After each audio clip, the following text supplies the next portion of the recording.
The morning light from 3 different suns streamed through the massive windows of the Galactic Military Academy.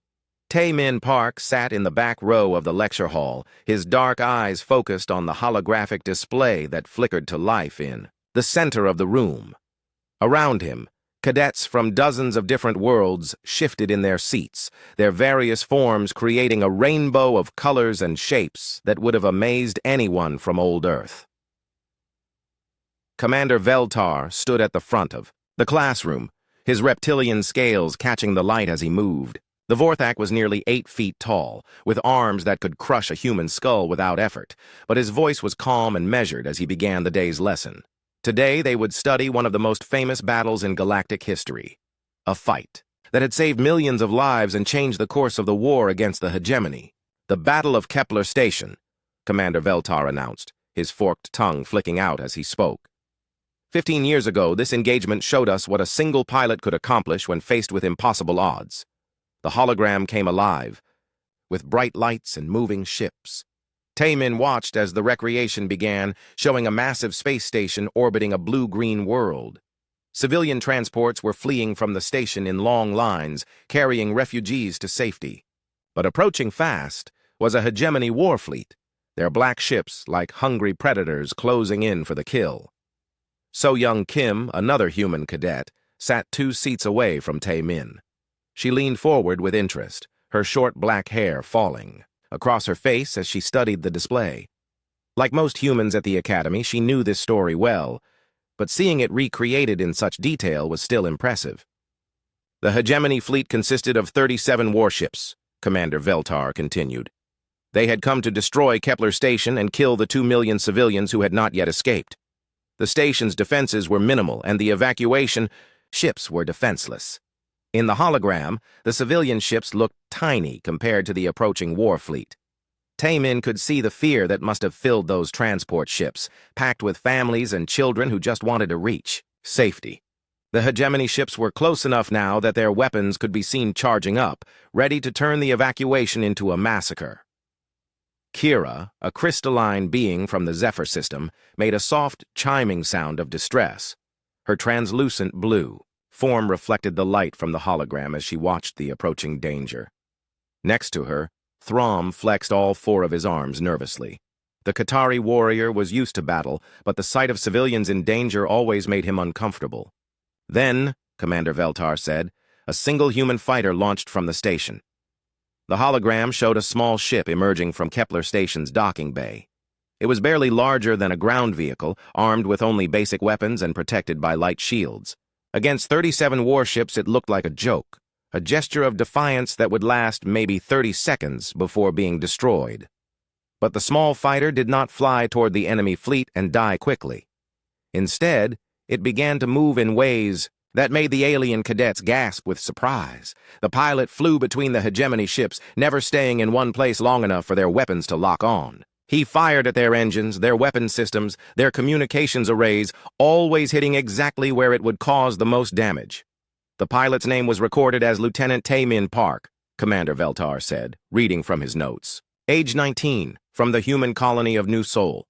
He had graduated from flight school only 6 months before this battle. Tae-Min shifted slightly in his seat, but his expression remained calm. So-Young glanced at him, noting that he shared the same name as the pilot in the story, but many humans had similar names. It was probably just coincidence. The holographic battle continued. The single fighter darted between the massive enemy, ships like a bird avoiding hunters. Every few seconds it would fire its weapons, always hitting something important. One enemy ship lost power to its main guns. Another began spinning helplessly as its navigation systems failed. A third ship collided with its neighbor when its pilot lost control. "How is this possible?" whispered Nyx, a gaseous being whose form flickered like smoke. "One ship against so many?" Commander Veltar paused the hologram.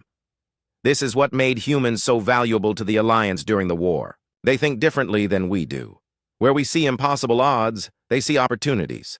Where we see certain death, they see a chance to save others." The battle resumed in the hologram. For 6 hours, the lone human fighter continued its impossible dance between the enemy ships.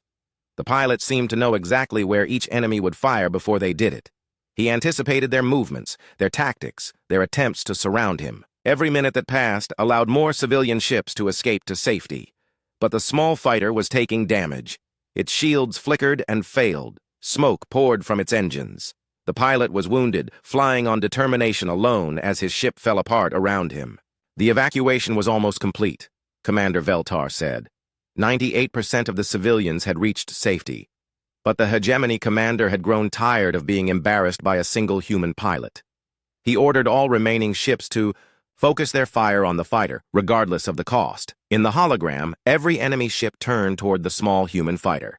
Dozens of weapons fired at once, filling space with deadly energy. The fighter tried to dodge, but it was too damaged, too slow.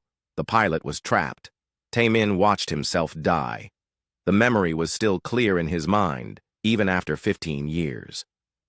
The heat as his ship's hull melted around him. The pain as shrapnel tore through his body. The desperate decision to turn his dying fighter into a weapon, ramming it into the enemy flagship's bridge at full speed. Lieutenant Park's sacrifice destroyed the hegemony flagship and broke their formation, Commander Veltar explained as the hologram showed the dramatic collision. The remaining enemy ships retreated.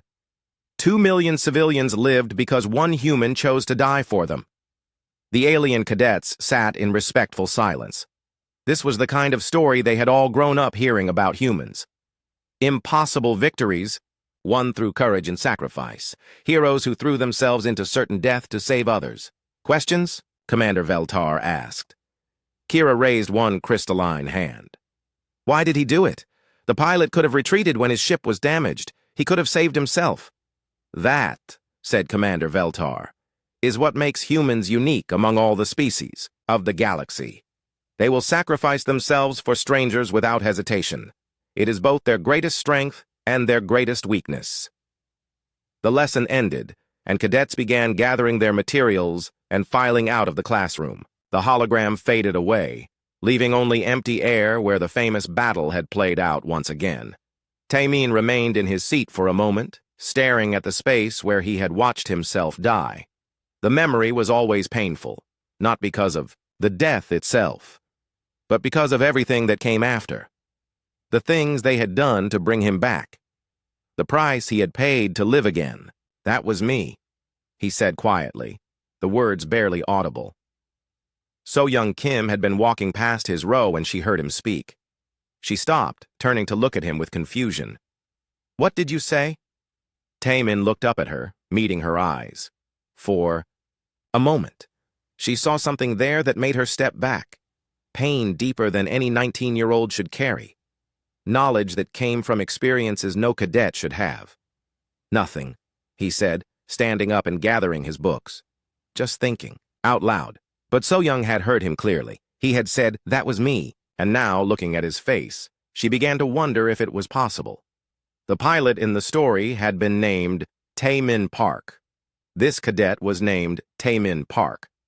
But the battle had happened 15 years ago, and this young man looked barely 19 years old. She followed him out of the classroom, her mind racing with questions she did not know how to ask. So-Young Kim waited in the corridor outside the lecture hall, her back pressed against the cool metal wall. Students from a dozen different worlds walked past her, their conversations mixing into a strange symphony of languages and sounds. But she only had eyes for one person. And when Taemin Park finally emerged from the classroom, she stepped directly into his path. We need to talk, she said, her voice low but firm. Taemin looked at her with those same dark eyes that had seemed so old just moments before. Now they appeared normal again, like any other cadet at the academy. He shifted his books to his other arm and tried to step around her. I have tactical studies in 10 minutes, he said. Maybe later. You said that was you, So-Young insisted, not moving. In the battle. The pilot who died at Kepler Station. You said that was you. Taemin stopped walking. Around them, the corridor continued to buzz with activity, but suddenly everything felt very quiet between the two humans. He looked at her for a long moment, as if deciding something important. You must have heard wrong, he said finally. I have perfect hearing, So-Young replied. My parents had me genetically modified for enhanced senses before I was born. I heard every word you said, Taemin sighed, a sound that seemed to carry more weight than any teenager should bear. Even if you heard correctly, what you think you heard is impossible. The pilot died 15 years ago. I'm 19 years old. Are you? So Young asked. Are you really 19? The question hung in the air between them. Other cadets continued to walk past, chatting about their classes and assignments, unaware of the strange conversation happening just a few feet away. Taemin studied So Young's face, noting the determination in her expression, the way she stood with her feet planted firmly on the ground, like she was ready for a fight. You won't let this go, will you? He asked. Would you? She shot back. If someone told you they were a dead war hero, wouldn't you want to know the truth? Taemin looked around the corridor, making sure no one was close enough to overhear them. Then he leaned closer to So Young, his voice dropping to barely above a whisper. Meet me in Maintenance Section 7 after evening meal, he said. And don't tell anyone else about this conversation. So, Young nodded, her heart beating faster. I'll be there. Taemin walked away without another word, leaving So Young alone in the corridor with 100 questions racing through her mind. The rest of the day passed slowly for So Young. She attended her classes on alien cultures and space navigation, but her thoughts kept returning to the conversation in the hallway. She found herself studying Taemin whenever they were in the same room, looking for clues about who he really was. During combat training, she watched him spar with Throm, the four-armed Qatari warrior. Taemin moved with a fluid grace that seemed almost too perfect for a cadet. His reactions were faster than they should have been, his techniques more refined than someone his age should have mastered. When Throm threw a punch that should have connected, Taemin wasn't there anymore, as if he had known exactly where the attack would land before it happened. Good reflexes, their instructor commented. You fight like someone with real experience. Taemin just nodded and helped Throm to his feet. At evening meal, So Young picked at her food while watching Taemin eat with the mechanical efficiency of someone who viewed nutrition as a necessity rather than a pleasure. He never spoke unless directly addressed, and when he did respond, his answers were always brief and to the point. Kira, the crystalline Zephyrian, tried to engage him in conversation about the morning's lesson. That human pilot must have been very brave, she said, her voice making soft, chiming sounds. Do you think you could do something like that? Taemin looked up from his meal, meeting Kira's multifaceted eyes. I think anyone can do anything if the stakes are high enough, he said. Courage isn't about not being afraid. It's about being afraid and doing what needs to be done anyway. Have you ever been in real combat? Asked Nyx, the gaseous being, whose form flickered with curiosity. No, Taemin replied. I'm just a cadet, like all of you. But the way he said it made So Young wonder if he was telling the truth. When evening meal ended, So Young made her way to Maintenance Section 7. The corridors in this part of the academy were quieter, used mainly by engineering staff and automated cleaning systems. She found the section easily enough, a large room filled with pipes and machinery that kept the academy running. Taemin was already there, sitting on a metal crate near one of the larger machines. The steady hum of the equipment would mask their conversation from any listening devices. You came, he said, not sounding surprised. You knew I would, So Young replied, taking a seat on another crate facing him. For a moment, neither of them spoke. Then Taemin leaned forward, resting his elbows on his knees. What I'm about to tell you will sound crazy, he said. You probably won't believe me. Try me, So Young said. Taemin was quiet for another moment, as if gathering his thoughts. When he spoke, his voice was calm and steady, like someone reciting facts rather than telling an impossible story. I was the pilot at Kepler Station, he said. Lieutenant Taemin Park, age 19, from New Sol Colony. I flew that mission, fought that battle, and died when my fighter crashed into the enemy flagship. So Young felt her breath catch in her throat. But that's impossible. The battle was 15 years ago. You look exactly the same age now as the pilot was then. I know how it sounds, Taemin said. But I remember everything. The feel of the fighter's controls under my hands, the way the enemy ships moved, trying to surround me, the heat when my shields failed and plasma fire started melting through my hull. He paused, his eyes growing distant as if he was seeing something from long ago. I remember the pain when shrapnel tore through my chest. I remember making the decision to ram the flagship, knowing it would kill me but hoping it would save the civilians. I remember dying. Then how are you here? So Young whispered. Because dying wasn't the end, Taemin said. 3 days later, I woke up in a medical facility I had never seen before. My body was whole again, unmarked by the injuries that had killed me. The doctors told me I had been selected for something called the Guardian Protocol. So Young shook her head. I've never heard of any Guardian Protocol. Most people haven't, Taemin replied. It's classified at levels so high that even most military commanders don't know it exists. The basic idea is simple. Take soldiers who have proven their willingness to sacrifice themselves for others and give them the ability to keep doing it indefinitely. What do you mean? Taemin rolled up his sleeve, revealing what looked like normal skin. But when he pressed a certain spot on his forearm, a small panel slid open, revealing complex circuitry beneath. Cybernetic integration, he said. Cellular. Regeneration systems. Neural backup networks. They rebuilt me from the ground up, making me stronger, faster, and nearly impossible to kill permanently. So Young stared at the circuitry in his arm, her mind struggling to process what she was seeing. You're saying you're some kind of enhanced soldier? A cyborg? Among other things, Taemin said, closing the panel. The technology keeps my body at the physical age I was when I died. 19 years old, peak human condition, optimal for combat operations. But why? So Young asked. Why would anyone want to live forever as a soldier? Taemin met her eyes, and she saw that deep sadness again, the weight of experiences no teenager should carry. Because someone has to, he said simply. The galaxy is a dangerous place. There are always wars to fight, civilians to protect. Impossible. Missions that require someone willing to die for strangers. The Guardian Protocol creates soldiers who can take on those missions again and again, without the military losing experienced personnel to death. So Young felt like the floor was spinning beneath her. How many of you are there? 12, Taemin said. 12 humans who died in service and were brought back to serve forever. We're scattered across the galaxy, taking on the missions that no one else can handle. And you've been doing this for 15 years? 15 years, 7 months, and 16 days, Taemin confirmed. I've died 47 times in that period. Each time they bring me back, repair the damage, and send me out again. So Young stood up abruptly, pacing to the other side of the room. The implications of what he was telling her were staggering. That's horrible, she said. You're trapped, forced to fight and die over and over again, never able to rest. I volunteered, Taemin said quietly. After they explained what the protocol involved, I chose to accept it. We all did. Why would anyone choose that? Taemin stood up as well, walking over to one of the large windows that looked out at the stars. Because the alternative is letting other people die, he said.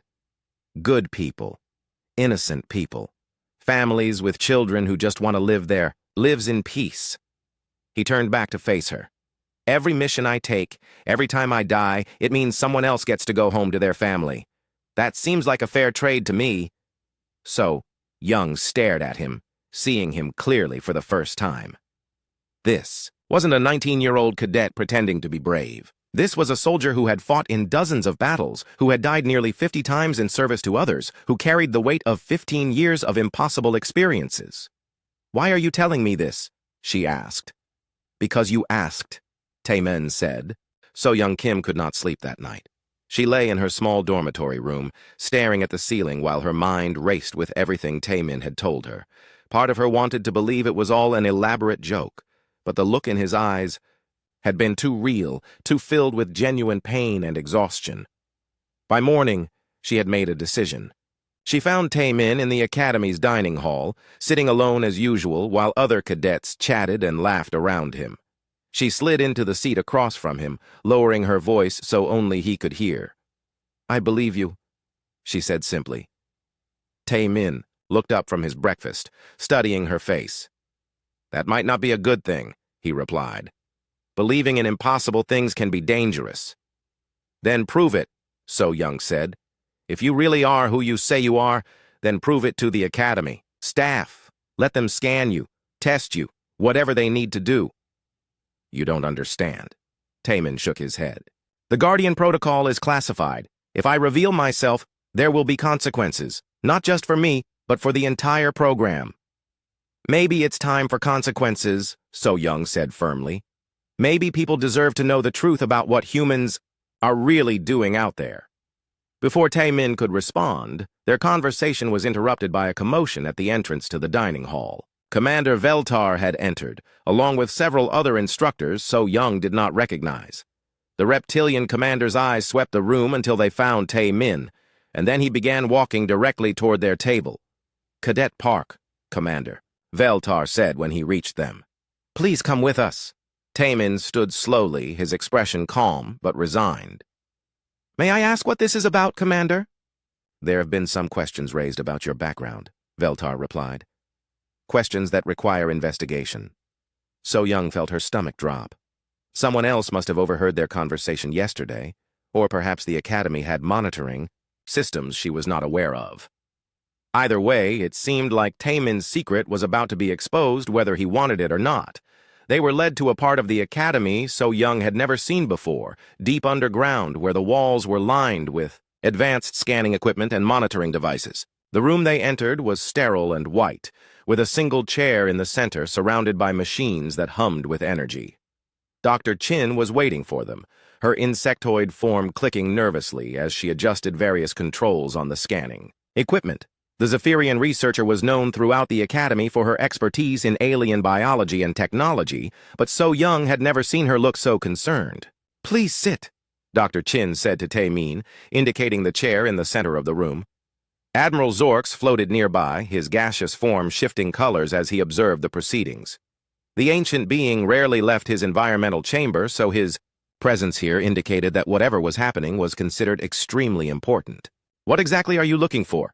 Taemin asked as he took his seat. "Answers," Commander Veltar replied. "Yesterday, after our lesson on the Battle of Kepler Station, several students reported hearing you make an unusual comment. Something about the pilot in that battle." Taemin remained silent, but So Young could see the tension in his shoulders. "We have also noticed certain inconsistencies in your Academy records," Dr. Chin added, her mandibles clicking as she spoke. "Your performance scores in combat training are remarkably high for someone with no actual battle experience. Your reaction times test at the 99th percentile. Your tactical analysis is more sophisticated than most graduating cadets. I study hard," Taemin said simply. "Indeed," Admiral Zorks' voice resonated from his containment field. "But studying cannot account for muscle memory. It cannot explain why you move like someone who has been in actual combat, or why your eyes track potential threats the way a veteran soldier's would." Dr. Chin activated the scanning equipment, and immediately the machines began to hum louder. Beams of light passed over Taemin's body, analyzing everything from his cellular structure to his neural activity. At first, the readings appeared normal, showing the biological patterns of a healthy human male. Then, the deeper scans began. "Impossible," Dr. Chin whispered, staring at her displays.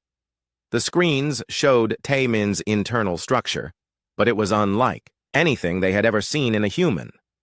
His skeleton was reinforced with some kind of metallic mesh. His muscles contained microscopic fibers that were not biological. His nervous system was interwoven with circuitry so advanced that Dr. Chin's equipment could barely detect it. "What are we looking at?" Commander Veltar demanded. Dr. Chin adjusted her controls, focusing the scans on Taemin's brain. What they found there made all of them step back in shock. His neural tissue was laced with quantum processors, data storage, units, and backup systems that defied their understanding of technology. "This is not possible," Admiral Zorks said, his gaseous form flickering with agitation. "No known race in the galaxy has the technology to integrate organic and artificial systems at this level." "Humans do," Taemin said quietly. All eyes turned to him. He sat calmly in the chair, seemingly unaffected by the fact that the most advanced alien scientists in the galaxy were staring at his impossible anatomy. "You are going to explain this," Commander Veltar said, his voice carrying the tone of absolute authority. "Now!" Taemin looked around the room, meeting each of their eyes, in turn. Then he sighed, a sound that seemed to carry the weight of years. "My name is Lieutenant Taemin Park," he said. 15 years ago, I died defending Kepler Station. 3 days later, I was brought back to life through a classified human program called the Guardian Protocol. He gestured to the screens, still, displaying his internal structure. What you're seeing is the result of the most advanced cybernetic integration ever achieved. My body has been rebuilt from the cellular level up, designed to be faster, stronger, and more durable than any natural human. More importantly, it's designed to be rebuilt if it's destroyed. Dr. Chin's mandibles clicked frantically as she processed this information. You are saying that humans have achieved functional immortality? For a select few, Taemin confirmed. 12 of us, to be exact. We volunteer for missions that are too dangerous for normal soldiers, operations where death is not just likely, but inevitable. But why? Admiral Zorks asked. Why would any being choose such an existence? Because someone has to, Taemin replied. There are always situations where one person willing to die can save thousands of others. The Guardian Protocol ensures that we can take on those missions repeatedly without the military losing experienced personnel. Commander Veltar studied the scan results, his reptilian features showing deep concern. How many times have you died? 47, Taemin said without hesitation. Shot, stabbed, blown up, burned, frozen, poisoned. Each time, they recover what they can of my body and rebuild me. Each time, I come back with all my memories intact. The room fell silent, except for the humming of the scanning equipment. The implications of what they were learning were staggering. Humans had achieved something that every race in the galaxy had dreamed of, but they were using it for warfare rather than extending natural life. There are others like you? Dr. Chin asked. 11 others, Taemin confirmed. Scattered across the galaxy, taking on the missions that no one else can handle. Most people never know we exist. Then why are you here? Commander Veltar demanded. Why are you pretending to be a cadet at this academy? For the first time since the questioning began, Taemin's composure cracked slightly. So Young saw something, vulnerable in his expression, something almost human despite everything he had been through. Because I wanted to remember what it was like to be normal, he said quietly. For 15 years, I have done nothing but fight and die and fight again. I wanted to try being a student, learning things that had nothing to do with killing. And? Admiral Zorks prompted, and I wanted to see if there might be a better way, Taemin continued. A way to protect people that doesn't require eternal soldiers dying over and over again. Dr. Chin was still studying the scan results, her scientific mind racing to understand the technology they were seeing. The level of integration is remarkable, she murmured. The quantum processors in your brain, they must store incredible amounts of data. Every mission, Taemin confirmed, every battle, every death, every strategy that worked or failed, it's all stored in those systems, backed up in case my brain is destroyed and needs to be rebuilt. You are a living library of human military experience, Admiral Zorks observed. I suppose I am. Commander Veltar stepped closer to the chair where Taemin sat. This Guardian Protocol, how many people know about it? Very few, Taemin replied. High-ranking military commanders, the scientists who maintain us, the politicians who authorize our missions. It's classified at levels that most people don't even know exist. And the other 11, they are all as enhanced as you are? Each of us is slightly different, Taemin explained. The enhancements are tailored to our specific roles. Some are better at infiltration, others at direct combat, still others at piloting or engineering. But we all share the same basic immortality. Systems. Dr. Chin looked up from her controls. I am detecting something else, she said, her voice filled with scientific excitement. There are dormant systems in your body, technologies that are not currently active. Taemin's expression darkened. Word of Taemin's true nature spread through the academy like wildfire, despite the efforts of the administration to keep the information classified. By the next morning, every cadet seemed to know that the quiet human in their classes was actually an immortal soldier who had died dozens of times in service to the galaxy. So Young found herself at the center of attention, as other cadets pressed her for details about what she had learned. She sat in the common area, surrounded by her alien classmates, all of whom seemed to view her as their connection to the impossible story unfolding around them. Is it true? Kira asked, her crystalline form shimmering with nervous energy. Is he really the pilot from Kepler Station? It's true, So Young confirmed, watching as Taemin entered the common area and immediately noticed the stares directed at him. He showed me the cybernetic systems himself. Throm flexed his forearms restlessly. In my culture, we believe that a warrior who dies with honor should rest in peace. To force someone to return from death to fight again and again, that seems like torture. Maybe that's the point, said Nyx, the gaseous being flickering with different colors as they spoke. Maybe humans understand something about sacrifice that the rest of us don't. Taemin had taken a seat at a table by himself, but the conversations around him made it clear that privacy was no longer an option. After a few minutes, he stood up and walked over to where So Young was sitting with the other cadets. "You want to know about the Guardian Protocol," he said, his voice carrying clearly across the common area. "Ask your questions." The cadets exchanged glances, unsure how to begin. Finally, Kira spoke up. "What is it like?" she asked. "To die and come back?" Taemin considered the question carefully before answering. "Death is different every time," he said. "Sometimes it's quick, like when a ship explodes around you. Sometimes it's slow, like bleeding out in a trench while enemy forces close in. But the dying itself isn't the hard part." "What is?" So Young asked. "Coming back," Taemin replied. "Waking up in a medical facility and having to remember everything you've lost. Everyone you've lost. The first time, they told me that 3 months had passed while they rebuilt my body. My entire unit had been killed in the mission I died on. People I had served with for years, gone while I was being repaired." He sat down at their table and the other cadets leaned in to listen. "Aldero, second death was worse," he continued. "I had spent 6 months getting to know a new unit, new friends, new people to care about. Then I died defending a civilian transport, and when I came back, I learned that the mission had failed anyway. The transport was destroyed 2 days after. I was killed. Everyone I had died to protect was gone." Throm's mandibles clicked with distress. "How do you continue after learning something like that?" "Because giving up means everyone dies," Taemin said simply. "The 3rd mission was successful. The 4th saved an entire colony. The 5th prevented a war that would have killed millions. You keep going because sometimes it works." Nyx shifted forms nervously. "But doesn't it change you, dying so many times?" Taemin was quiet for a long moment. "Yes," he said finally.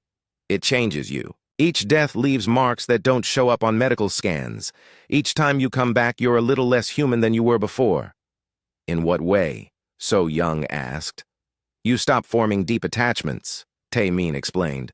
"When you know that you might die tomorrow and that everyone you care about will age and die while you stay 19 forever, you learn to keep people at a distance. It hurts less that way." He gestured around the room at the other cadets. "This is the first time in 15 years that I've had conversations like this. The first time I've sat with people who weren't military personnel or civilians I was assigned to protect. It feels strange." Kira made a soft, chiming sound of sympathy. "That sounds incredibly lonely." "It is," Taemin admitted, "but loneliness is a small price to pay for keeping people safe." Over the next few days, more details about the Guardian Protocol began to emerge as Academy investigators dug deeper into classified files and connected dots that had previously been hidden. They learned that the 12 Guardians had been responsible for some of the most significant military victories of the past 2 decades, often operating in situations where their true nature was hidden from even their commanding officers. Dr. Chin called So Young to her laboratory to share some of her findings. The insectoid scientist was excited in the way that only researchers could be when confronted with something completely new. "The technology integrated into his body is remarkable," Dr. Chin explained, showing So Young holographic displays of Taemin's internal structure. "His bones are reinforced with a metallic lattice that makes them nearly unbreakable. His muscles contain synthetic fibers that triple his strength. His nervous system processes information at speeds that should be impossible for organic neural tissue. But the most fascinating part," Dr. Chin continued, "is the backup systems. Every memory, every learned skill, every piece of knowledge he has acquired is stored in quantum processors throughout his body.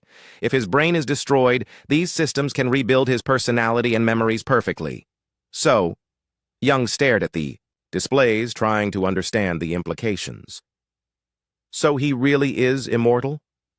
As close to true immortality as any being in the galaxy has achieved, Dr. Chin confirmed.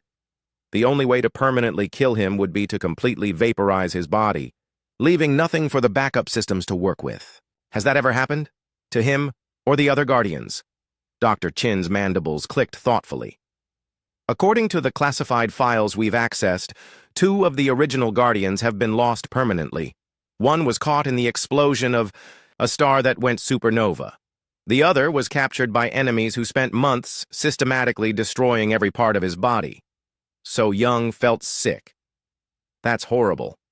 Yes, Dr. Chin agreed. But it also demonstrates the level of sacrifice these beings are willing to make. They accept the possibility of not just death, but complete destruction, in order to protect others.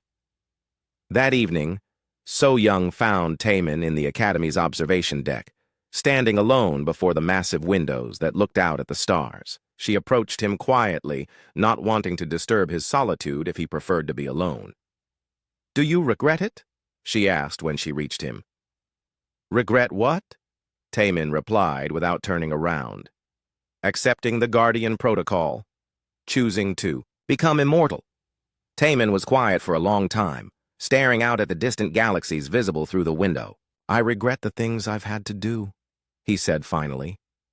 "The people I couldn't save, the friends I've lost, the fact that I'll never have a normal life, never grow old, never have a family of my own." He turned to face her. "But I don't regret the choice itself. Every mission I've completed, every time I've died and come back, it's meant that someone else got to live, someone else got to go home to their family, got to watch their children grow up, got to experience all the things I gave up. That seems like an enormous sacrifice." "It is," Taemin agreed. "But the alternative is letting innocent people die. When you put it in those terms, the choice becomes easy." So Young studied his face, noting the way his expression remained calm even when discussing such painful topics. "Do you still feel human?" she asked. The question seemed to catch him off guard. He looked down at his hands, flexing his fingers, as if seeing them for the first time. "Sometimes I'm not sure," he admitted. "When I was first brought back, I felt exactly the same as before. But each death, each resurrection, it changes something. The cybernetic systems become more integrated. The artificial parts of my body take over more functions from the organic parts." He met her eyes. "But then I have conversations like this, and I remember what it feels like to connect with another person. I remember what I'm fighting to protect." "The other Guardians," So Young said. "Do you ever see them?" "Rarely," Taemin replied. "We're deployed across the galaxy, usually on missions that require us to work alone. Sometimes our paths cross during major operations, but we're not encouraged to form personal relationships with each other." "Why not?" "Because if one of us is captured or compromised, we can't be used to leverage the others. It's safer for everyone if we remain isolated." So Young felt a deep sadness for this man who had sacrificed not just his life, but his humanity in service to others. The weight of what he carried seemed almost unbearable. "What happens now?" she asked. "Now that everyone knows what you are?" Taemin sighed. "I'm not sure. The Guardian Protocol was never meant to be exposed like this. There will be consequences both for me and for the program as a whole." As if summoned by his words, Commander Veltar's voice echoed through the academies. "Communication system. All personnel report to the main assembly hall immediately. All personnel report to the main assembly hall immediately." Taemin and So Young exchanged glances, both knowing that whatever was about to happen would change everything. They walked together through the corridors of the academy, joined by streams of cadets and faculty from every corner of the facility. The assembly hall was packed with beings from dozens of different worlds, all gathered to hear whatever announcement was about to be made. As they found seats, So Young noticed that several high-ranking military officials had arrived at the academy, their uniforms bearing insignia she didn't recognize. The assembly hall buzzed with nervous energy as Admiral Zorks paused to let his words sink in. Representatives from dozens of alien species sat alongside human cadets and faculty, all waiting to learn how this revelation would change their understanding of the war they had all been studying. Commander Veltar stepped forward, his reptilian features serious as he addressed the crowd. For too long, we have viewed human military tactics through the lens of our own cultural understanding, he said. We have praised human courage and sacrifice without truly comprehending what those words mean to their species. He gestured toward Taemin, who remained seated quietly despite being the center of attention. Cadet Park, would you please join us at the front? Taemin stood slowly and walked down the aisle between the assembled beings. So Young watched him move with that same fluid grace she had noticed before, now understanding that it came from decades of combat experience rather than natural athletic ability. When he reached the front of the hall, Admiral Zorks addressed him directly. You have served in secret for 15 years, the ancient being said. Now we ask you to serve in a different way. Help us understand what it truly means to be human. Taemin looked out at the sea of faces before him, representing species from across the galaxy. Many of them had probably studied human military history without ever realizing that some of those heroes were still alive, still fighting, still dying over and over again. What do you want to know? He asked simply. Dr. Chin was the first to speak up from her position near the front row. The Guardian Protocol. How many humans know about it? Very few, Taemin replied. Maybe a few thousand people in the entire human military structure. Most soldiers believe the Guardians are just legends, stories told to inspire courage. Kira raised one crystalline hand. Why keep it secret? Why not tell people that some human heroes continue to serve after death? Taemin considered the question carefully, because knowing the truth changes how people think about sacrifice, he said. If soldiers believe that dying for others means resting in peace, they might be willing to make that choice. But if they know that death might mean being brought back to fight forever, it becomes a much harder decision. You make it sound like immortality is a punishment, observed Throm. In some ways it is, Taemin admitted. When you watch everyone you care about age and die while you remain unchanged, when you accumulate centuries of painful memories with no hope of peaceful rest, immortality becomes a burden rather than a gift. Nix's gaseous form flickered with curiosity. Then why did you volunteer for it? Because someone has to, Taemin said, the same answer he had given before. There are always situations where one person willing to die can save thousands of others. The Guardian Protocol ensures that experienced soldiers can take on those missions repeatedly. A new voice spoke up from the back of the hall. But is it ethical? Everyone turned to see who had asked the question. It was a young Vorthak cadet So Young didn't recognize, his scales pale with nervousness at having spoken up in such a formal setting. I mean, the cadet continued, is it right to ask someone to sacrifice not just their life, but their death as well? The question hung in the air, and So Young could see that many of the assembled beings were thinking about it seriously. Different species had different views on death and what came after, but the concept of being denied peaceful rest was disturbing to most of them. Taemin nodded, acknowledging the validity of the question. That's something each Guardian has to decide for themselves, he said. We all volunteered, but we also all understood the cost. The question isn't whether it's ethical to ask someone to make this sacrifice. The question is whether it's ethical to let people die when you have the power to save them. But there must be another way, insisted Kira. Some solution that doesn't require eternal soldiers. Maybe, Taemin said. That's actually why I came to this academy. The admission caused a stir throughout the hall. Admiral Zorks floated closer to Taemin, his gaseous form shifting colors with interest. Explain, the Admiral commanded. For 15 years I've done nothing but fight, Taemin said. I've seen every kind of warfare the galaxy has to offer, faced every type of enemy, survived situations that should have been impossible. But I've never had the chance to step back and think about whether there might be better approaches. He looked around the hall at the diverse collection of beings assembled there. This academy brings together the best military minds from dozens of species. Each of you has different perspectives, different ways of thinking about problems. I thought that maybe, by studying here, I could learn new approaches to protecting people that don't require endless sacrifice. So Young felt her heart skip as she began to understand what he was really saying. You want to find a way to replace the Guardian Protocol, she said. I want to find a way to make it unnecessary. Taemin confirmed. The 12 of us have prevented countless tragedies, but we're just treating symptoms.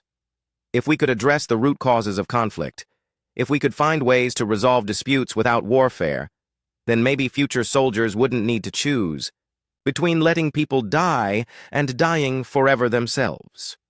The hall erupted in conversation as beings from different species discussed the implications of what Taemin was proposing. Some seemed excited by the possibility of new approaches to galactic security. Others appeared skeptical that anything could truly replace the need for military force. Commander Veltar raised his hand for silence. "You speak of preventing conflicts rather than winning them," he said. "But there will always be aggressors. Beings who choose violence over negotiation. How do you deal with them without soldiers willing to fight?" "You don't," Taemin replied. "There will always be situations where force is necessary. But maybe those situations could be rarer if we were better at preventing them in the first place." He gestured to the assembled crowd. "Look around this room. How many wars have started because different species didn't understand each other? How many conflicts could have been avoided if we had better communication, better diplomacy, better ways of resolving disputes before they escalated to violence?" Dr. Chin clicked her mandibles thoughtfully. "You're proposing a fundamental shift in how we approach galactic security." "I'm proposing that we try," Taemin said, "because the current system, while effective, comes at a cost that no one should have to pay." Admiral Zorks floated in silence for several moments, clearly weighing the implications of everything they had learned. When he finally spoke, his voice carried the authority of someone who had witnessed the rise and fall of civilizations. "The revelation of the Guardian Protocol forces us to confront uncomfortable truths about the price of peace," he said. "We have benefited from human sacrifice without fully understanding what that sacrifice entailed." He turned to address the entire assembly. "Effective immediately, this academy will establish a new department dedicated to conflict prevention and resolution. Cadet Park will serve as the primary instructor, sharing his experiences and working with faculty and students to develop new approaches to galactic security." The announcement caused another wave of excited conversation throughout the hall. So Young felt a surge of hope as she realized what this could mean. "Furthermore," Admiral Zorks continued, "we will be inviting representatives from Human Military Command to discuss the Guardian Protocol openly. It is time for this program to be evaluated, not in secret, but in the light of public scrutiny." Taemin looked surprised by this development. "Admiral, the classification level of the Guardian Protocol will be reviewed," Admiral Zorks interrupted. "Some things are too important to remain hidden, even for reasons of security." As the assembly began to break up, beings from different species approached Taemin to ask questions or express their thoughts about what they had learned. So, Young watched from a distance as he patiently answered each query, his demeanor calm despite the attention. Later, after the crowds had dispersed, she found him sitting alone in the academy's garden, a quiet space filled with plants from dozens of different worlds. The artificial sky above showed a sunset that never quite ended, casting warm light over the peaceful scene. "How do you feel about all this?" she asked as she sat down beside him. Taemin was quiet for a moment, watching a small creature from the Zephyr system flutter between the flowers. "Scared," he admitted. "For 15 years, I've known exactly what my purpose was. Fight, die, come back, fight again. It was simple, even if it wasn't easy. And now? Now I have to figure out if there's something better I could be doing with this existence I never asked for." So Young studied his profile, noting the way the artificial sunset cast shadows across his young-looking face. "Do you think you'll find it? A better way?" "I don't know," Taemin said. "But I have to try. If there's even a chance that future soldiers won't have to make the choice I made, then it's worth the effort." "What about the other Guardians? Will they be angry that you exposed the program?" Taemin smiled for the first time since So Young had known him, an expression that transformed his face and made him look actually 19 for a moment. "They'll probably be relieved," he said. "Keeping secrets is exhausting, even for immortal soldiers." As the days passed, word of the Guardian Protocol spread beyond the Academy to the wider galactic community. The Rev